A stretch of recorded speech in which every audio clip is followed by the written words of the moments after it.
로마서 12장부터를 여러분께 말씀드리는 것은 그만큼 우리 신앙생활에서 중요하기 때문에 말씀드린 거예요. 로마서 12장 1절부터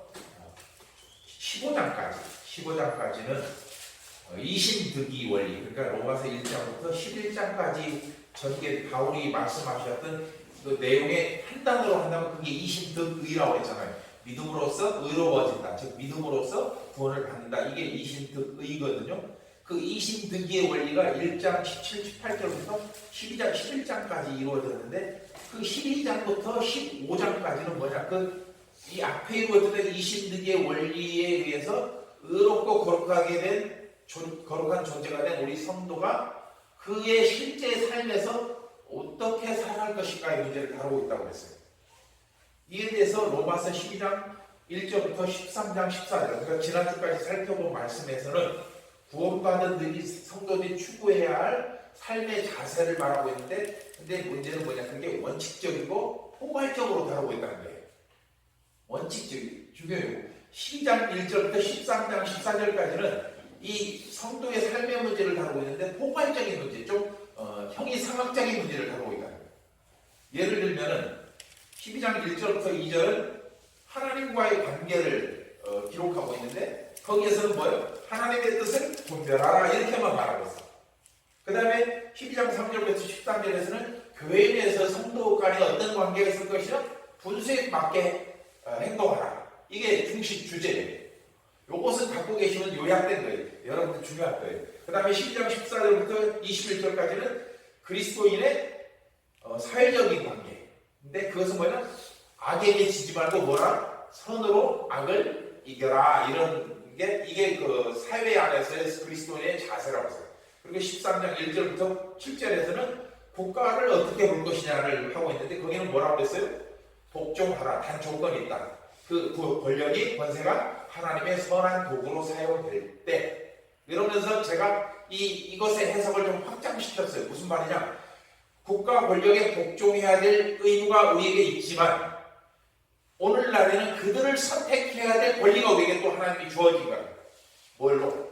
투표로. 모든 게 하나님의 주권과 섭리 안에 있다면 이 투표권도 우리에게 주신 하나님의 새로운 권리가 되는 거죠. 그래서 우리가 그들을 투표를 통해서, 선거를 통해서 선한 지도자를 뽑아야 될 권리와 의무가 우리에게 있습니다. 그러나 그렇지 않고 지도자가 하나님의 선한 종으로 사용된다면 어떤 일이든 순종하고 복종하는 게 합당하다. 이게 국가 권력에 대한 성도의 자세입니다. 그리고 13장 8절부터 10절에서는 이웃과의 관계에서 어떻게 해야 되나? 이웃을 사랑하는 것이 무엇의 완성이다? 율법의 완성이다. 이렇게 말했어요. 이 말을 제가 계속 강조하는 이유는 이웃을 사랑해야만이 하나님을 사랑하는 게 증명되는 거예요. 이걸 이웃을 사랑하지 않으면 하나님을 사랑한다고 증명할 방법이 없어요. 정말이에요. 정말로 이웃을 사랑하지 않으면 하나님을 증명할 방법이 없습니다. 근데 여기서 한 단계를 더 들어가 볼까요? 이웃이 누구냐? 가장 가까운 이웃이 누굴까요? 선생님, 가장 가까운 이웃이 누굴까요?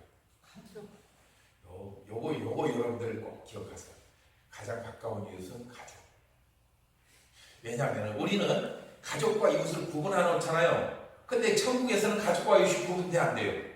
안 돼요. 가족도 똑같아요. 하나님 안에서의 성도예요. 그러면 우리는 가족을 지금 이 세상의 윤리에 따라서 가족과 이웃을 별도로 계산하잖아요. 근데 복음 안에서는 그렇게 계산하면 안 돼요. 똑같이 봐야 된다. 그러니까 우리의 가장 가까운 이웃은 누구다? 가족을 사랑하는 거예요. 근데 그 가족으로서 사랑하는 게 아니고 복음 안에서 하나님 주신 이웃으로서 사랑하는 거죠. 그리고 진짜 이웃, 피를 나누지 않은 이웃도 똑같이 이웃으로 사랑하는 거죠. 이 얘기는 아마 처음 들어보셨을 거예요. 제가 그럼 가족을 보고 이웃은 뭡니까? 이 문제를 꼭 묵상했어요. 근데 하나님 저에게 딱 지혜를 주신 게 맞다. 가족과 이웃은 구분되지 않는 거예요. 복음 안에서 똑같아요. 그리고 마지막에 13장 11절부터 14절에서는 종말의 시대를 사는 그리스도인의 자세인데 뭐예요? 빛의 갑옷을 입어라. 에베소서 6장에서 이것을 다른 말로는 전신갑주를 취하라 이렇게 나타나고 있어요. 그리고 오늘 본문 14장 1절부터 15장 13절에서는 이 편지를 읽게 된 이 로마서를 읽게 될 로마 교회 성도들이 겪고 있는 보다 현실적인 문제를 다루고 있어요. 아까 13장 1절부터 12장 1절부터 13장 14절까지는 포괄적이고 추상적인 문제를 다룬다고 그랬잖아요. 근데 오늘 본문부터는 현실적인 문제를 다루고 있습니다. 그래서 굉장히 중요해요. 여러분들이 아주 귀를 쫑긋하고 들어야 될 필요가 있는 거죠. 따라서 오늘 본문은 로마 교회 성도들 간에 발생한 갈등을 어떻게 해결하는지 그 방법을 제시하고 있어요. 자, 바울이 로마서를 쓸 때 그냥 무작정 쓴 게 아니에요. 로마에서 온 누군가로부터 로마 교회의 형편을 들었어요. 그 누군가가 누구였죠? 고린도에서 장막 만드는 일을 같이 했던 부부 두 명? 브리스길라와 아굴라. 이 사람들이 로마에서 추방돼서 고린도로 와서 바울을 만나고 바울에게 로마 교회에서 로마의 소식을 들려줬잖아요. 그 얘기를 듣고 바울이 뭘 쓰냐? 로마서를 쓴 거예요. 그 로마서를 썼는데 그 속에 오늘 본문은 뭐냐? 로마 교회에 어떤 일이 벌어지고 있는지를 보여주고 있는 거예요. 그러니까 로마 교회 안에 뭔가 좀 갈등이 있고 분쟁이 있다는 거예요. 그 내용이 지금 있는데 그것을 어떻게 해결해야 될지에 대한 해법을 바울이 제시하고 있는데 그게 뭐냐? 따라합니다. 용납과 화합. 용납과 화합. 오늘 본문의 핵심이 바로 용납과 화합입니다. 용납과 화합은 여러분 어쩌면 인간관계에서 특히 교회가 하나님께서 주신 그 복음의 사명을 온전히 제대로 바르게 수행할 수 있는 가장 현실적인 요소예요. 사랑하라? 너무 추상적이잖아요. 포괄적이. 그러나 용납하라, 화합하라, 화목하라. 이건 현실적인 문제잖아요. 가장 현실적인 문제예요. 왜냐하면 세상과는 좀 다르게 세상에서는 뭐예요? 이해관계가 맞으면 용납하고 화합해요. 이해관계가 떨어지면 헤어지면 끝나는 거예요. 그것과 다르게 교회 안에서는 모든 일이 성도들의 관계에서 하나님께 헌신된 성도들의 관계에서 시작돼요. 돈으로 하는 것도 아니고 뭘로 하는 것도 아니고 사람을 통해서 이루어져요. 교회의 일은 무조건. 그래서 제가 교회가 부흥하면 반드시 두 가지 증거가 나타난다고 그랬잖아요. 먼저 성도가 드러나고 그 다음에 재정이 풍성해져요. 이 두 가지 말고 외적으로 드러난 교회 부흥의 증거는 없어요. 신앙생활은 돈을 벌기 위함도 아니고 명예나 출세를 하기 위함도 아니에요. 오직 은혜로 받은 이 구원에 대한 자발적인 반응이 신앙생활로 이어지는 거예요. 이해하시겠어요? 근데 교회 와서 돈 벌려고 하는 사람들이 사실 있어요. 그리고 교회는 그런 사람들이 자발적으로 모여서 자기 시간과 물질을 들여서 하나님의 구원을 확장해가는 전진기지가 바로 이 교회예요. 그런 사람, 헌신된 사람들이 모여서 자기 시간과 물질을 바쳐서 하나님의 나라를 확장해 나가는데 이 교회가 전진기지 역할을 하는 거예요. 그럼에도 성도들 또한 인간인지라 하나님의 일을 해나가는 도중에 필연적으로 의견 차이 또는 의견 대립이 발생할 수밖에 없어요. 그런데 세상에서는 이익과 손해를 판단해서 함께할지 헤어질지를 결정을 내리지만 그렇잖아요? 이해관계가 맞으면. 그러나 교회는 어떤 상황에서도 그러니까 죽음을 앞두고 있는 상황에서도 분열이 아닌 끝까지 동행해야 돼요. 왜요? 상대방을 나와 다른 그 아까 그 말한 이웃을 천국까지 이끌고 가야 할 2차적인 책임이 나에게 있어요.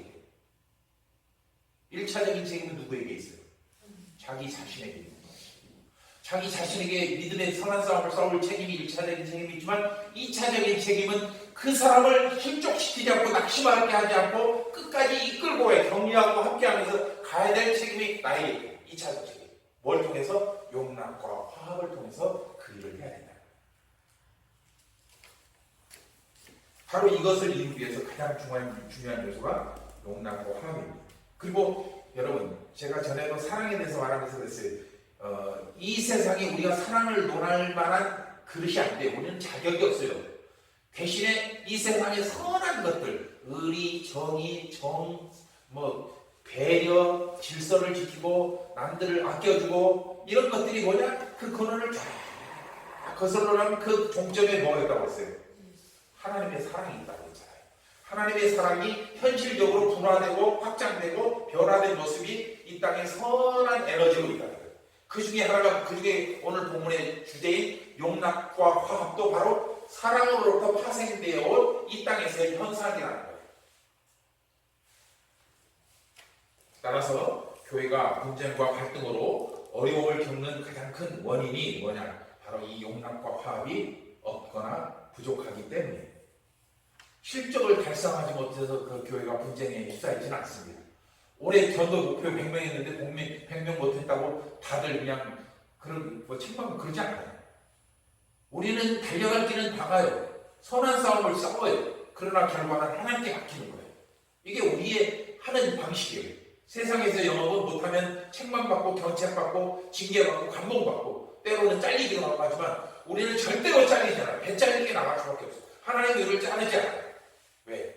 어떻게든 우리는 하나님을 붙잡아야 살 수 있기 때문이에요.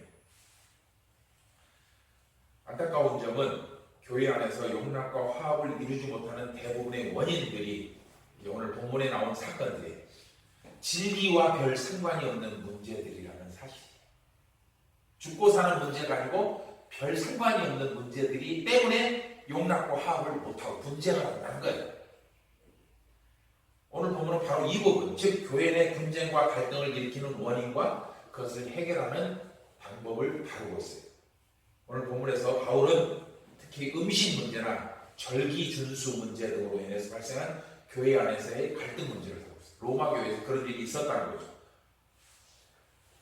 오늘 본문에서 이 문제를 거론하면서 먼저 바울은 본문 1절에서 로마 교회 안에 믿음이 약한 자와 그들을 비판한 자가 있다는 것을 지적합니다. 오늘 본문 1절에 그게 나오는데 믿음이 약한 자가 누군지 정확히 알 수는 없지만 본문 1절부터 12절을 쭉 살펴보면은 그 문제의 그 불씨가 되는 게 뭐였냐? 음식 문제와 절기 문제라는 것을 알 수 있어요.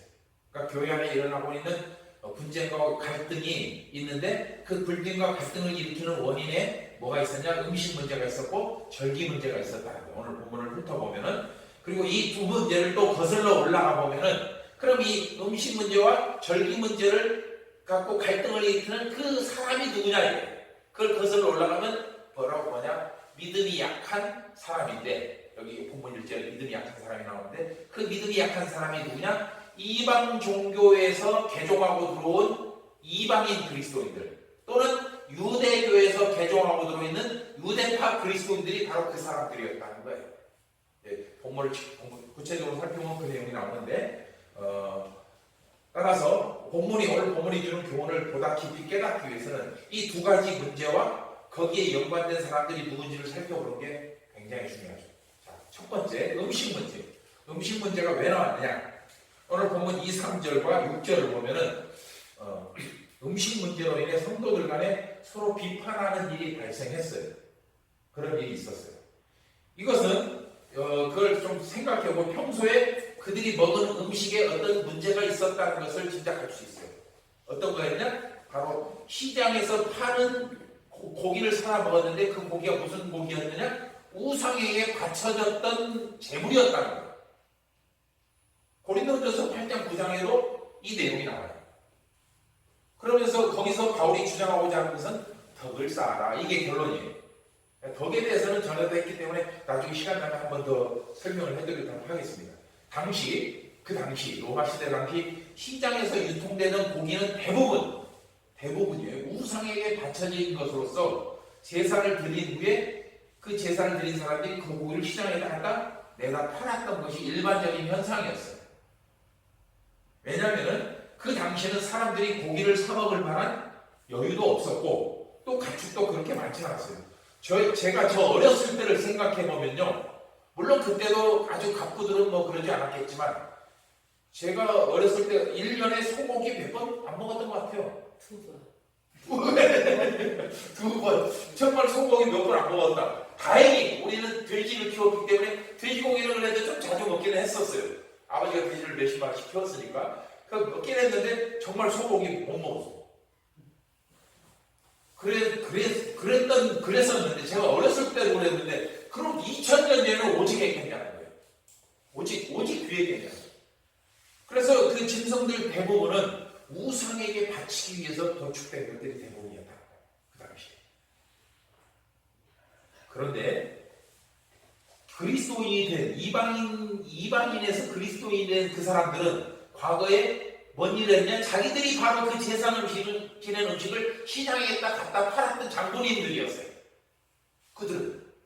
그렇기 때문에 그 시장에 팔고 있는 고기가 무엇이라는 걸 누구보다 잘 알고 있는 거죠. 자기가 해봤기 때문에. 그런데 놀랍게도 어떤 교회 안에 어떤 그리스도인들은 시장에서 파는 그 고기를 아무런 거리낌 없이 사다 먹었고 그걸 즐겁게 먹는 거예요. 그리고 이 장면을 목격한 이방인 출신 그리스도인들이 그 고기를 사 먹은 다른 그리스도인들을 비판할 수밖에 없었던 거죠. 아니겠습니까? 안 그렇겠습니까? 예를 들어서 목사가 길거리 가면서 담배 다 피고 하면은 어떻게 했어요? 비판하지 않겠냐는 거예요. 고기를 사 먹은 그리스도인들도 그 비판하는 사람들한테 가만히 있었겠어요? 같이 그냥 아이고 니나 잘하세요 이렇게 했을 거 아니에요. 그랬을 거예요.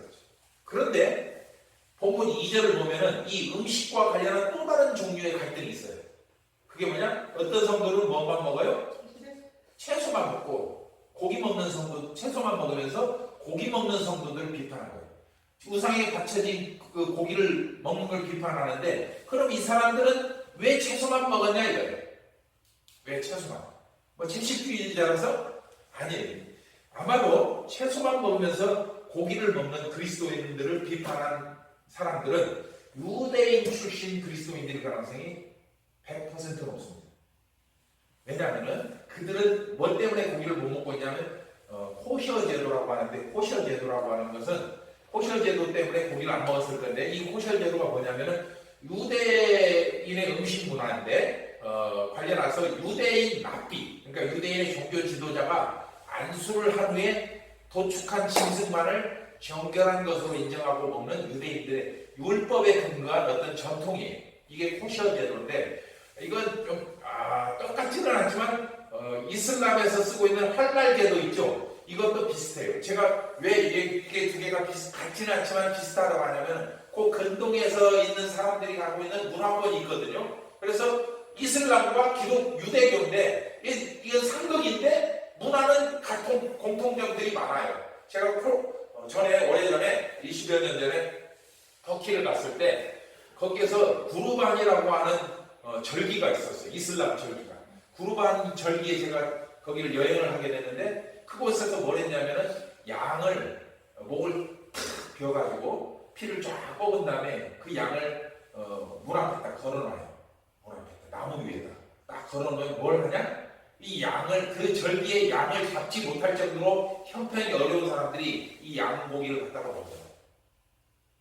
이게 이슬람의 전통인데 유대에도 그런 제도들이 있거든요. 유대교에 그런 이웃들을 위해서. 그러니까 그 서로 상극인 이슬람과 유대교지만 그 문화권이 묶어져 있기 때문에 비슷한 부분들이 참 많아요.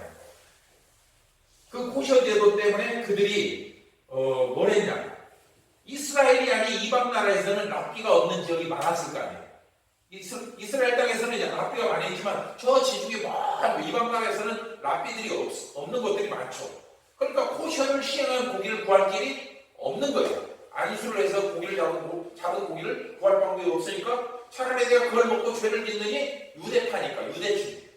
먹는 것으로 몸이 부정해진다고 생각하잖아요. 율법에 따르면. 그러니까 그걸 먹고 몸이 부정해지니 차라리 채소만 먹고 살겠다 이렇게 생각을 하고 야채만 먹고. 그런데 그리스도인들 중에 고기를 막 아무 느낌도 없이 푹푹푹 먹으니까 얼마나 화가 나니까 비판할 수밖에 없는 거죠.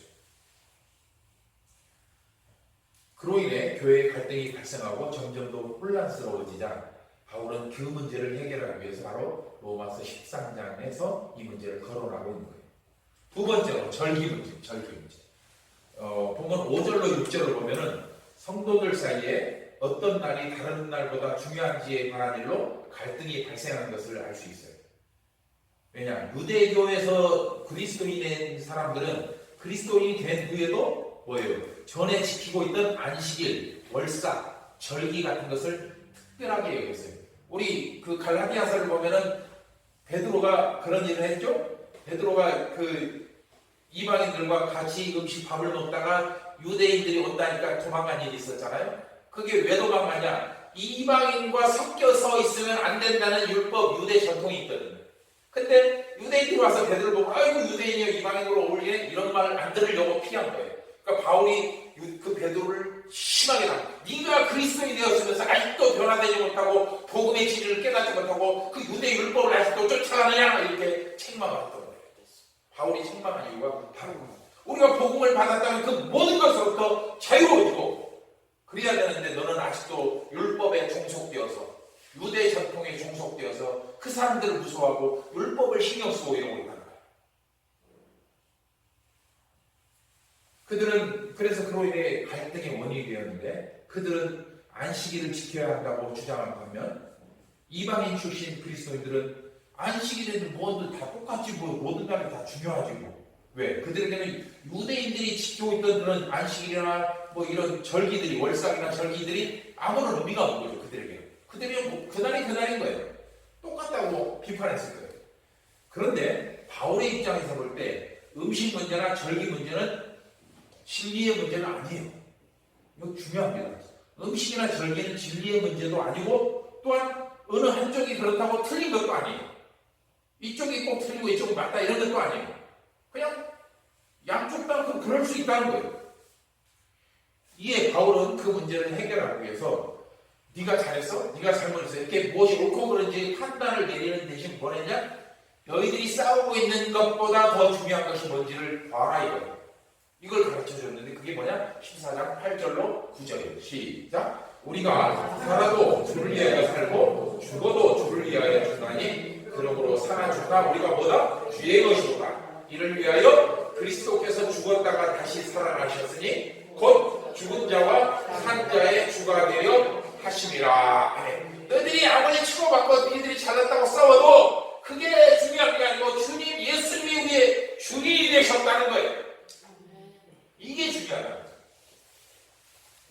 여러분 이 말씀은 교회 안에서 분쟁과 갈등이 일어날 때 과연 무엇으로 그 상황을 진정시킬지에 대한 정답을 제시하고 있어요. 맞잖아요? 우리가 교회 안에 그냥 맨날 평탄하게 화목하게 지내고 싶은 게 우리의 소망이지만 그럴 수만은 없어요. 또 그렇다고 항상 화목하다고 해서 교회가 막 폭발적으로 그러진 않아요. 미운정 고정이 다들어야 정말 끈끈한 친구가 되는 거죠. 여러분 그렇습니다. 이 말씀처럼 우리의 모든 삶은 궁극적으로 예수님 한 분만을 위한 삶이 되어야 합니다. 우리의 모든 삶은 처음부터 끝까지 예수 그리스도에게 속해 있는 삶이기에 우리는 오직 그 예수님을 위해 살고 또 예수님을 죽는 존재가 되어야 하는 거예요. 그래서 오늘 본문이 살아도 죽어도 주를 위해서 사는 거예요. 물론 음식이나 절기의 문제야. 요 문제는 여기 음식이나 절기의 문제는 가로를 쳐서 생각하십시오. 왜냐하면 요 부분은 무궁무진하니까 이 요소들은 우리의 삶에서 음식이나 절기의 문제가 전혀 중요한 것은 하지 않은 것은 아니에요. 중요하기도 하죠. 그런데도 부름받은 성도 그리스도인의 삶에 그것이 믿음을 훼손하는 데 영향을 끼쳐서는 안 된다는 거예요. 그것이 중요할 수도 있고 아닐 수도 있지만 그것 때문에 믿음이 훼손되고 공동체가 갈등을 빚어서는 안 된다는 거죠. 왜냐? 그리스도인인 우리와 예수님의 관계는 음식이나 절기보다 더 중요하고 삶과 죽음보다 더 중요하고 율법의 전통보다 훨씬 더 중요합니다. 예수님과 우리 관계가 그렇다는 거예요. 따라서 신앙생활에서 분쟁으로 인해서 예수님과의 관계가 훼손되어서는 안 되는데 이를 해소할 가장 좋은 방법이 바로 앞에서 말씀드린 뭐라고요? 용납과 화합입니다. 용납과 화합은 그래서 분쟁으로 치달을 수 있는 문제를 진정시키고 오히려 그 안에서 용납과 화합으로 말미암아 이게 쪼개질 파산이 될 상태에서 용납과 화합이 딱 들어가면은 시너지 효과가 납니다. 여러분 시너지 효과라는 건 전에도 말씀드렸지만 1 더하기 1은 2다. 이건 시너지 효과가 2가 시너지 효과가 아니에요. 그러니까 1 더하기 1은 2도 될 수 있고 무한대도 될 수 있는 게 시너지 효과인 거예요. 그 결과를 예측할 수 없는 게 시너지 효과인 거죠. 그러나 이 세상에 어떤 것도 시너지 효과는 없어요. 원자 폭탄이 막 팍 해서 어마어마하게 폭발한다. 이것도 계산된 숫자예요. 계산된 숫자. 계산된 숫자는 시너지 효과가 될 수가 없는 거예요. 계산할 수 없는 게 시너지 효과인데 그 시너지 효과는 오직 누구에게서만 나타나느냐? 우리 인간에게서만. 우리 인간은 두 명이 합쳤는데 0이 될 수도 있어요. 근데 두 명이 합쳤는데 이 세상을 뒤집을 수도 있어요. 이게 시너지 효과인 거예요. 바로 용납과 화합이 뭘 하냐? 그 시너지 효과를 만들어내는 양분제라는 거예요. 조직에서, 교회 안에서. 이것을 이루기 위해서 오늘 본문은 신학적으로 매우 중요한 한 가지 주제를 다루고 있어요. 그게 뭐냐? 아디아포라라고 하는 단어예요. 아디아포라. 기억해 두십시오. 그냥 기억만 해 두십시오. 아디아포라인데 그 뜻이 뭐냐? 대수롭지 않은 것, 하찮은 것 이런 뜻이에요. 아디아포라.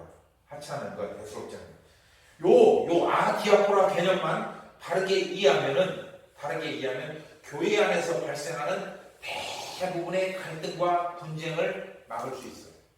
이것만 잘 이해하면. 이와 관련해서 재밌는 예화를 하나 소개하려고 합니다. 어떤 아가씨와 총각이 만나서 결혼을 했어요. 그래서 참 재밌게 살아가고 있었어요. 근데 아가씨는 전라도 아가씨고 총각은 경상도 총각이었어요. 그래서 재밌게 살고 있는데 어느 날 저녁에 출출한 생각이 들어서 아내가 감자를 맛있게 포근포근하게 기포근하게 해서 삶아가지고 왔어요. 그리고 그 종지를 하나 옆에다 놨는데 신랑이 텔레비전을 보다가 감자를 보고 감자를 딱 하고 먹다가 종지에서 탁 찍어서 먹었어요. 먹었는데 자기는 그게 소금인 줄 알고 찍어 먹었는데 뭐가 있었어요? 설탕이 있었던 거예요. 설탕이 거기에. 그러니까 경상도 남자가 이게 먹고! 그러면서 세상에 감자에 설탕 찍어 먹는 사람이 어딨나? 이랬어요. 그런데 이제 마누라고 뭐라고 소금을 찍어 먹어야지 그랬더니 세상에 감자를 소금에 찍어 먹는 놈들이 어디에 있냐? 설탕을 찍어 먹어야지. 그래갖고 둘이 그것 때문에 싸우는 거지.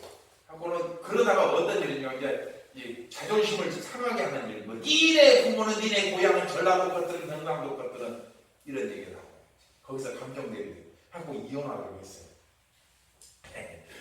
법원에 가가지고 재판장 앞에 섰어요. 재판장 앞에 서고 그 얘기를 이제 신랑이 재판사님 세상에 들어보십시오. 세상에 감자에 설탕을 찍어 먹는 놈들이 어디가 있습니까? 무식한 것들이 막 마누라는 세상에 감자에 소금을 찍어 먹는 놈들이 어떻게 이랬어요. 그랬더니 판사가 듣다가 기가 차고 어이가 없어요. 참 웃기고 있네. 세상에 감자에다 소금이나 설탕을 찍어 먹는 놈들이 어디 고추장을 찍어 먹어야지. 판사는 강원 여사예요. 여러분 이게 제가 웃기자고 한 얘기인데 웃기는 얘기 아닙니다. 감자에 소금을 찍어 먹으면 어떻고 설탕을 찍어 먹으면 어떻고 또 고추장을 찍어 먹으면 어떻다는 거예요. 그렇게 말이에요. 네. 무엇을 찍어 먹었든지 그 사람이 취향일 뿐이고 또 내가 옳다고 생각하는 것이 남에게 강요할 필요도 없는 거예요. 오늘 본문도 삶은 감자로 인해 발생한 문제와 비슷한 거예요. 이게 바로 헬라어로 아까 말했던 아디아포라예요. 시잘데기 없는 짓거리에 헛심을 쓴다는 거예요. 신통치 않은 거예요. 그래서 아디아포라는 하나님께서 반드시 실천하라고 명하지도 않았고 그렇다고 금지시키지도 않은 모든 것들을 가리키는 표현이에요. 즉 그것을 하든 안 하든 죄가 되지 않기에 선악의 문제도 아니고 구원 문제와 연결되지도 않는 거예요. 그런데 여러분 아디아포라가 우리 기독교적인 복음적인 입장에서 볼 때는 아디아포라가 세상에 널려 있어요. 우리의 일상생활 속에서 그런 것들이 널려 있다는 거예요. 그래서 아까 그 안에 이 가로를 쳐보라고 했던 거예요. 여러분 그래서 이 아디아포라라고 하는 단어는 기억 안 해도 돼요. 단어가 어려우니까 기억 안 해도 되지만 그러나 반드시 그거 여러분들이 신앙인으로 그리스도인으로 사는 일평생 기억해야 할 것이 있어요. 그 아디아포라의 해석인데 그것은 뭐냐? 삶의 문제들 중에 선악이나 구원과 연결되지 않는 부분들을 내가 어떻게 이해하고 또 그것을 어떻게 적용할 것인가는 꼭 기억하고 있어요. 그러니까 어떤 문제가 있어요? 이 문제가 진리의 문제가 아니고 그냥 선악을 구분하는 거나 구원받는 것과 연결된 문제가 아니고 그냥 문제예요. 근데 이것을 나는 어떻게 볼 것이냐. 즉 교회나 세상에서 신앙의 본질, 진리가 아닌 부수적인 문제 또는 적용의 문제를 보고 그런 문제들을 어떻게 이해할 것이냐. 이 문제를 반드시 여러분이 기억하고 있어야 되는 이유는 의외로 많은 그리스도인들이 이 문제 때문에 갈등이 발생하고 싸우고 신앙을 잃고 교회를 떠났다는 거예요. 자, 교회 안에서 반쟁이 일어났을 때 진리의 문제하고 싸우는 거 보셨어요? 아니에요.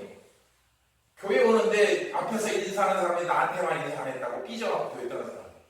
이게 악이야. 시잘데기 없는 걸로 생명을, 자기 생명을 위협하는 거예요. 영혼을. 이런 게 악이야, 보라는 거예요. 또 권사시켜줬더니, 권사하라고 그랬더니 권사시켜주면 나 교회 떠난다고 목사 협박하고. 이게 악이야, 보라는 거예요. 여러분 이거 꼭 기억해야 돼요. 신앙생활하면서 반드시 이건 기억하고 있어요. 왜? 여러분들에게 어떤 문제가 닥쳤을 때 이 문제가 진리의 문제, 구원의 문제, 생과 사의 문제인가 아니면 부수적인 문제인가 여기에 따라 행동 양식이 달라져야 돼요.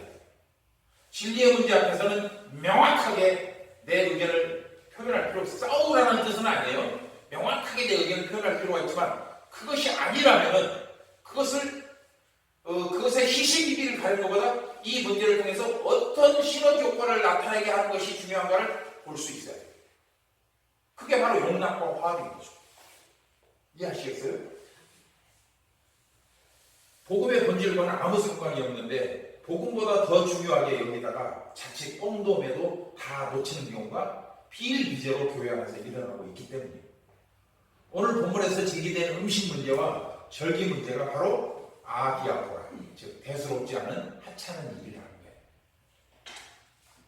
사람은 여러분 혼자 살 수 없고 반드시 함께 살아야 돼요.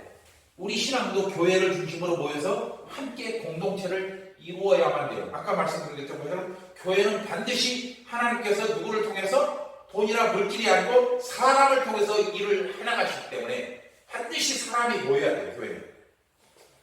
그런데 교회 안에는 다양한 계층들이 모여 살기에 항상 갈등이 생겨요. 나이가 다르고 환경이 다르고 생각이 다르고 지식이 다르고 수준이 달라요. 따라서 교회는 반드시 조화를 이루어야 되고 교회 구성원들은 이를 위해서 서로 조심하고 협력해야 돼요. 그렇지 않으면 갈등이 심해지죠. 그리고 그 갈등이 진리에 관한 것이라면 그래도 괜찮은데 그런데 제가 신앙생활하면서 진리의 문제로 교회 안에서 싸우는 건 거의 못 봤어요. 아마 한 번도 못 본 것 같아요. 진리의 문제. 대부분이 아니었거나 즉 대수롭지 않은 희잘되기 없는 일로 그런 갈등이 일어난다는데 문제의 심각성이 있다는 거예요. 여러분 상대방이 고기를 먹든 채소를 먹든 절기를 지키든 안 지키든 아무 상관이 없는데 여러분들 중에는 그런 것으로 상대방을 정죄하고 판단한다. 심지어 마치 그런 사람들 중에는 자신이 상대보다 더 깊은 신앙 원리를 알고 있는 것처럼 여겨서 상대방에 대해서 내가 알고 있는데 너 잘못해서 고쳐 이렇게 요구하기도 한다는 거예요. 물론 권면은 얼마든지 할 수 있어요. 내가 볼 때는 별로 바람직하지 않은 것 같은데 이렇게 권면을 할 수 있어요. 그러나 그것이 그 권면이 상대방의 간섭이나 지적질처럼 느껴진다면 역효과가 만날 뿐이에요. 그러니까 내가 말하는 것 정말 조심해야 되는 이유가 내가 말하는 것이 내 의도와 상관없이 상대방이 어떻게 받아들이냐에 따라 내가 결정을 해야 돼요. 행동을. 내가 옳다고 결정하는 게 아니고 상대방에 따라서 내 행동을 결정해야 돼요. 이게 용납이고 화합인 거죠. 본인이 선한 의도였다고 결과 또한 선하기를 바라서는 안 돼요. 짐승이나 기계는 내가 선한 의도를 인풋을 했으면 선한 아웃풋이 나오게 돼 있어요. 결과가. 그러나 사람은 그렇지 않아요. 내가 아무리 선하다고 해도 상대방이 기분 나쁘게 들을 수도 있는 거예요. 제가 전에 그 말씀 드렸잖아요. 사실과 진실과 진리라고 해요. 기억나시죠? 사실. 이재명이 형수한테 쌍욕을 했어. 사실. 진실은 뭐냐? 이재명 형수와 이재명 형이 엄마한테 말도 안 되는 그 부욕을 저질렀어. 도저히 용납할 수 없는. 그럼 그 아들로서 이재명은 참을 수가 없어. 진실이에요. 진리는 뭐냐? 여기까지는 세상이 할 수 있는 거예요. 진리는 뭐냐? 그걸 넘었어요. 그러면 이 둘 사이를 서로 화합하고 용납할 수 있도록 할 수 있는 게 뭐냐?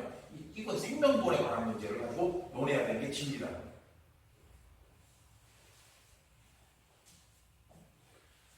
그렇다면 여러분, 해결책은 뭘까요? 바로 용납과 화합 외에는 다른 방법이 없습니다. 다른 표현으로 말하면 다양성을 존중하는 거예요. 상대방의 인격을 존중하고 상대방의 생각을 존중하고 상대방의 주장을 존중하는 거예요. 바울은 그 상대방을 존중할 이유를 본문 3절에 기록하고 있어요. 왜 존중해야 되냐? 함께 읽습니다. 시작. 먹는 자는 먹지 않는 자를 없인 여기지 말고 먹지 않는 자는 먹는 자를 비판하지 말라. 그 뒤에 빨간색 시작. 이는 하나님이 그를 받으셨습니다. 하나님은 나뿐만 아니라 나하고 갈등을 겪은 저 사람도 받으셨다는 거예요. 그렇기 때문에, 즉 용납하셨기 때문에 우리는 교회 안에서 서로 용납하고 화합해야 해요. 내가 용납하고 화합하는 게 아니고 하나님이 그를 용납하셨기 때문에 나도 용납해야 된다는 거예요. 왜냐하면 성령으로 변화된 성도는 살아가야 할 목적과 가치관이 일치해야 돼요.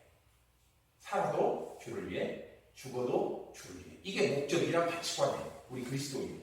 근데 똑같이 살아도 주를 해놓고 그래도 너는 나하고 틀려. 이렇게 말하면 되겠냐고요. 맞잖아요. 예수 그리스도의 십자가는 그렇게 변화된 성도들에게 구원의 상징이에요. 그렇게 용납과 화합을 이룬 성도들에게 내가 너희를 사랑한다, 너를 위해서 죽었다는 상징이에요. 이것을 실천하지 못한 성도는 그러므로 아직 십자가에 가까이 가지 못했고, 즉 성숙이 덜 이루어졌다는 의미가 됩니다. 그래서 고린도전서 30장 31절은 먹든지 마시든지 무엇을 하든지 다 하나님의 영광을 위해 하라고 말씀하고 있습니다. 이게 바로 모든 그리스도인들의 일치된 목적이에요. 이 부분에 대해서 진짜 할 말이 많은데 오늘은 여기까지만 하고 다음 주에도 비슷한 내용이 전개되기 때문에 다음 주에 좀 나머지를 하도록 하겠습니다. 여러분, 오늘 설교에서 다른 것은 다 잊어버려도 됩니다. 그러나 꼭 기억해야 하는 일이 하나 있다고 했어요. 그게 뭐냐? 아디아포라. 즉 대수롭지 않은 일, 하찮은 일. 그러니까 진리나 생명권에 관한 문제가 아닌 해도 되고 안 해도 되는 것. 이 문제에 대해서 하찮은, 여러분들이 어떻게 처신할 거예요. 즉 이 단어는 성도들이 대수롭지 않은 일에 집착하다 보면 정작 중요한 것을 놓치게 된다는 것을 교훈하고 있는 말씀이에요. 바둑격은 제가 자주 쓰는 것 중에 소탐대실이라고 하는 작은 것을 욕심내다가 대마가 죽어버리는 그런 일들이 생긴다는 거예요. 그렇다면 여러분, 우리에게 대수롭지 않고 하찮은 일은 무엇이고 정말 중요한 일이 뭐냐예요. 대수롭지 않은 것은 뭐예요? 바로 누구의 주장이 또 틀린 것도 아니고 더 나아가 진리에 관한 것도 아닌 문제가 바로 대수롭지 않은 일이에요. 용납과 화합으로 그걸 해결할 수밖에 없는 거죠. 그럼 중요한 일, 정말 중요한 일은 뭐예요? 하나님께서 모든 사람을 용납하신 것과 우리의 삶의 목적이 우리가 살든 죽든 주님을 위한 것이다. 이게 정말 중요한 것이에요. 그래서 오늘 본문 보면은 오늘 본문에 주를 위해서 산다, 주를 위한다는 단어가 표현이 5번씩이나 나옵니다. 이 1절부터 12절 사이에 무려 5번이 등장합니다. 그만큼 중요하다는 거죠. 물론 상대를 용납하고 화합하는 게 쉽지는 않겠지만 그러나 우리가 하나님께 용서받은 죄인이라는 것과 이를 위해서 예수님께서 우리 대신 십자가에 달리셨다는 그 사실, 즉 복음의 진리를 생각하면서 오늘도 내일도 성경이 가르친 대로 실천하기를 힘쓰는 그리스도인이 되어야 할 것입니다. 우리 설린의 성도들 여러분 모든 사람들이 진리의 문제 앞에서는 단연코 자기의 주장을 굽히지 않아야 되고, 그러나 그 외의 일에 대해서는 괜히 헛심 쓰다가 자기도 꼼도매도 다 놓치는 그런 우를 범하지 않고 끝까지 서로가 서로를 용납하고 화합하고 다양성을 인정하면서 어울러 교회 공동체를 아름답게 이뤄내는 하나님이 기뻐하시는 그런 아름다운 공동체를 만들어 가시기를 주의 이름으로 축복합니다. 기도하겠습니다.